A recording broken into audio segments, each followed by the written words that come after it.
All right, let's get into this first game. It's an absolute rib tickler, and I'm keen as a bean. We've got Port Adelaide Power versus the Geelong Cats, Adelaide Oval, on a Friday night. This man is itching to go. Jacob Desmond Van Bus III. Who's going to win and why? I hate Port Adelaide and I hate Geelong. And guess what? I got tickets, baby. So, woo, like if you're angry at Des. Des will be there watching. I think Port... I'm going to stop you right there. I've got tickets as well. I'll see you there.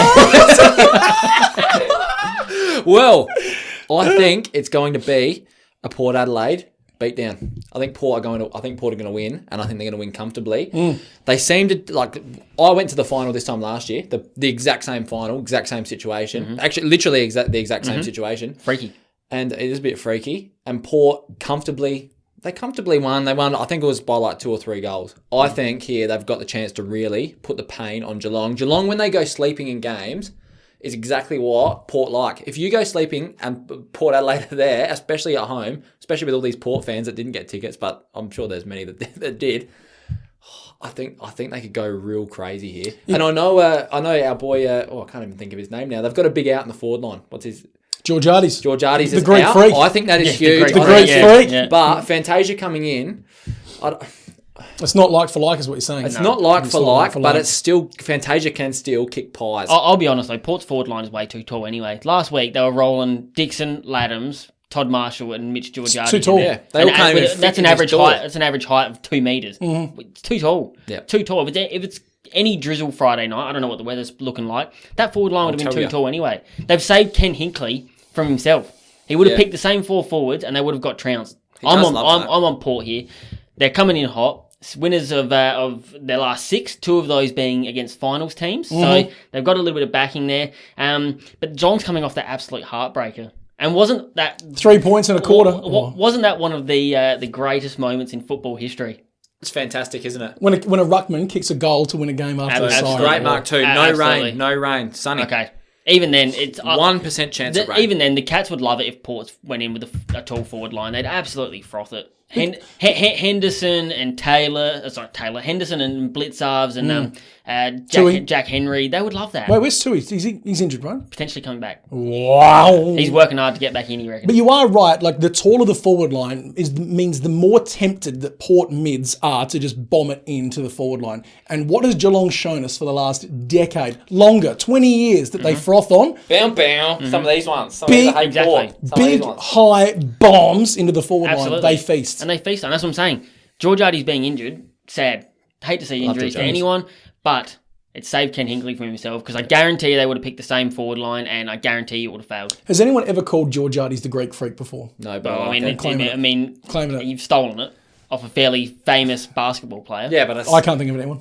No, I don't either. We've had a good yarn about Port's forwards. I want to have a quick look at their mids. I'm very interested. It's going to be Wines, Boak, and assorted gang members in Power Pepper and Amon and who else is going to potentially roll through there? It's Willem Drew. Willem Drew, fantastic. Human beings. Dudes. Human beings will indeed be guys playing being through dudes. There. They are football guys. Football guys being dudes. Big football guys versus Guthrie, Danger, Selwood. These are established campaigners, okay? Now, not to say that Boak and Wines don't know their way around the traps because they did go deep in September last year, but Guthrie... And Ollie Wines potentially looking at the Brownlow medalist here, mate. He's a genuine chance for that. But look, Guthrie, Danger, Selwood, Isaac Smith as well. There's a lot of finals experience there, and they will not be... Forgot about Isaac Smith. They will not be concerned going into this final, and even less so knowing that there's no rabid Port crowd there to give them a bad reception. There'll be 15,000 there. And there'll be a rabid Des there. It'll be... booing everyone and everything. I'll have my crom on, baby. Whereas I'll just be there, come on, football. Yes, yes. Great day for sport in Australia. Go umpires. Yeah. Yeah, exactly. Actual, yeah. Can I bet on them to all play well? If Big David Roden's there, I'll be cheering him on. Oh yeah. I'm looking out. I'd love that. I'll be sweaty. Interestingly, these 2 teams have actually traded wins back and forth since 2018. Geelong won the last. So going on current form, Port's due a win. Rich, who are you tipping? I'm going Port 1-39 on this one. I've got Port 1-39. If you're Geelong, you just can't drop that last quarter at home like that. They did all of the hard work and they kicked 3 points in a quarter against the team that they're potentially going to be facing on the grand final day if they get there. You just can't do that. You just can't do that. And not only that, you knew exactly where that ball was going. There was only one place that was going, and it was right on Max Gorn's head. Mm-hmm. And who was marking him? No one. Mm-hmm. Where was Reece Stanley? Where was Radigalea or anyone? What are they doing? Don't hate on Sav. Sav's sitting in that forward line ready to kick some No. pies. Speaking of those blokes, I'll be interested to see who Aaliyah takes, who Jonas takes, because Cameron's back, right? Well, I believe so. Cameron. Yeah, so Should be in. He was in last week, so I assume he'd be in this week. So he should. Exactly. So you got Cameron, you got Hawkins. Radigalea has for him been good. Okay.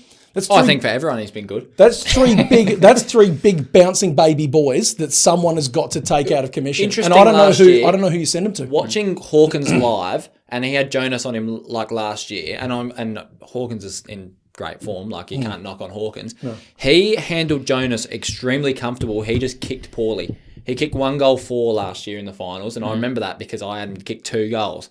And I was very upset about it. That's always the way. Put that away. 1 goal 4 though, but he handled Jonas comfortably, and that is why when I say Port, I say it with a little pinch of nervousness, pinch of angst, because if Hawkins mania could run wild here. Like if he get 1 goal 4, handled Jonas, you could just tell, and I don't know if you can see it on TV, but the way that he just handled him, it was just nothing. I don't reckon they'll send Jonas to him. I reckon Mackenzie will do it. To be honest.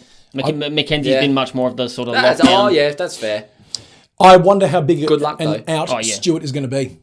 This is going to be very telling now. Huge, as Trump would say. And, huge. And big bless ups to Tommy S. recovering from the list, Frank.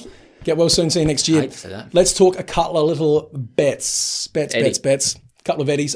RIP to a real one. Okay, so I've got a 6-leg multi this evening, paying $6 for this game. Have a word to me about. Nice. I'm talking Travis Boak Chocolate Milk for 25. Got him. Nice. 25 disposals. Carl Amon for 20, stock standard. Connor Rosie having a little end of season renaissance, and I'm liking him for 15. I think he's a big game player.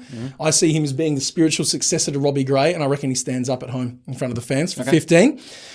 Your man, T-Mac, Trent McKenzie, the human cannon. Oh, is he ever? Is he ever? And that's just his leg. Super boot, yeah. Whoa. All right, yeah. He knows. He knows. He does know. You can't rock up wearing that and not know. No. I'm dressed up as Trent McKenzie. Hear this. Trent McKenzie for 15. He hasn't dropped underneath that in the last month. Yep. Impressive. Isaac Smith for 20 plus. And that's, again, like he's one of the most consistent blokes. He's moved for flags. That's all I'm going to say for Isaac Smith. And who stands up in big games for Port Adelaide like no one else? Clutch games, nail-biting stuff. Who's there kicking a goal? I'd say Robbie Gray. You would be correct, and I'm saying Robbie Gray anytime goal. Big 50 Shades of. 6 legs. $1.40. The only one I'd add to that is, Tom, don't you dare try the Atkins diet. 15 plus. I like that. All right. 15 plus, $1.45. I thought he was telling me off then. He loves getting about 15, 16 every single week on the dot. And he loves carbs. That's why he's no good on the Atkins diet.